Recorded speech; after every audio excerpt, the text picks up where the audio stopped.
ሚስትህ ሒጃብ የማታደርግ ከሆነ አንተ ሰላት የማትሰግድ ከሆነ ቤትህ ውስጥ ምስሎች በየቦታው ተሰቅሎ ከዋለ ቲቪው 24 ሰዓት ሙዚቃ የሚጮህ ከሆነ ታዲያ ምን ትጠብቃለህ? መላእክቶች እንዲመጡ? ቆይ ግን ሙዚቃና መሰል ነገሮች ጂኖችን ይስባሉ?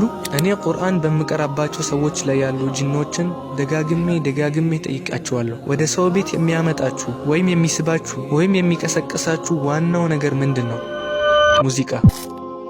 ሌላው ሼኽ ብዙ ጊዜ የምንጠየቀው ነገር ጂኖች የሰው ልጅን ሊያፈቅሩ ይችላሉ? አዎ፣ ይህ በህይወት ተሞክሮ አየነውም እውነታ ነው። ጂኖች በተቃራኒ ጾታ ላይ ፍቅር ይዛቸዋል። ልክ እንደኛ ሁሉ ወንድና ሴት ጂኖች አሉ። እኔ በብዛት ያስተዋልኩት ይህ በተለይ ለእህቶቻችን ነው። ጂኖች ወደ እህቶቻችን የሚሳቡት ዋነኛው መንገድ በመኝታ ቤታቸው ውስጥ ባለው መስታወት በኩል ነው። በአንዳንድ ሰዎች ላይ ቁርአን ስቀራባቸው ጂኖች ራሳቸውን እንደነገሩኝ ከሆነ መስታወት ለነሱ ከሰው ጋር ለመገናኘት በጣም ቀላሉ መንገድ ነው። ስለዚህ ሁሌም ለእህቶቻችን የምመክረው መኝታ ቤታችሁ ውስጥ መስታወት ካለ ፊቱ ወደ አልጋችሁ እንዳይዞር አድርጉ። ወደ መስታወት ስትመለከቱም ቢስሚላህ በሉ። በክፍሎቻችሁ ልብስ ከማውለቃችሁ በፊትም ቢሆን ቢስሚላህ ማለትን እንዳትረሱ። በአሁኑ ጊዜ ወንዶቹም ቢሆኑ መጸዳጃ ቤት ውስጥ ራቁታቸውን ሆኖ ፎቶ ይነሳሉ።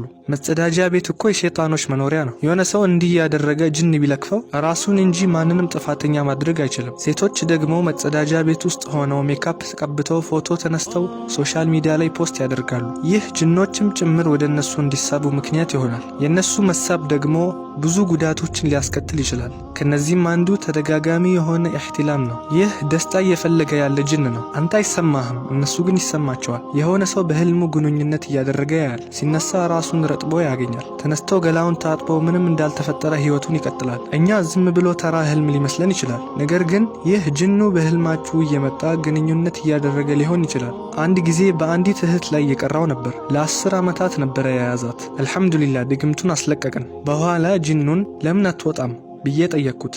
ሙስሊምም አልነበረም። ሙስሊም ሁን፣ እኛ እንጠብቀሃለን፣ አያቱል ኩርሲ አለን፣ አንዳንድ ነገሮችን እናስተምረሃለን፣ ወደ መዲናም እንልክሃለን። በነገራችን ላይ በመዲና ሐረም ውስጥ ጂኖች ከትላልቅ ሼኾች ጋር የሚማሩበት ቦታ ነው።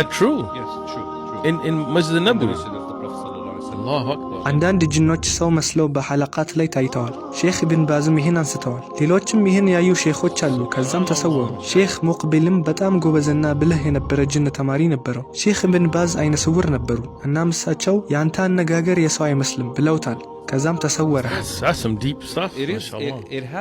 እናም በመስጂዱ ውስጥ ቦታዎችን እናውቃለን። እናም ለጅኑ መሄድ ትችላለህ አልነው። ጅኑም ምን አለን? አልችልም፣ ከሷ ጋር በስሜት ተሳስሬያለሁ።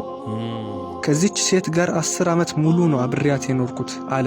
በወቅቱ ባሏ እዛው ነበረ። በጣም ተናዶ መጮህ ጀመረ። አረ ተረጋጋ፣ የባለቤትህ